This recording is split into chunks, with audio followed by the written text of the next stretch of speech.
Cahiliyyə dönəmində qız uşaqlarını diri-diri bastıranları insanlar qınayır.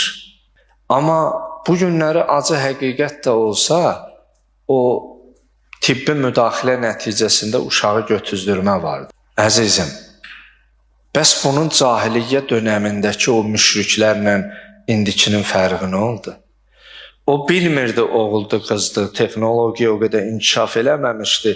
Dünyaya gələndən sonra bilirdi ki, məsələn, qızdı, sonra torpağa gömürdü. Amma indi neçə həftəliyindən sonra uzu vasitəsilə, müəyyən o müşahidə etmə cihaz vasitəsilə biləndə ki, qız övladıdır, elə orada da tibbi müdaxilə nəticəsində uşağı götüzdürürlər. Məyər bu ayət-i şərifə bunlara yox, onlara mı aiddir? Bi-əyyi zənbin qutilət. Allah o körpənin hesabını soruşacaq ki, bu uşağın günahı nə idi ki, siz bunu qətlə yetirdiniz?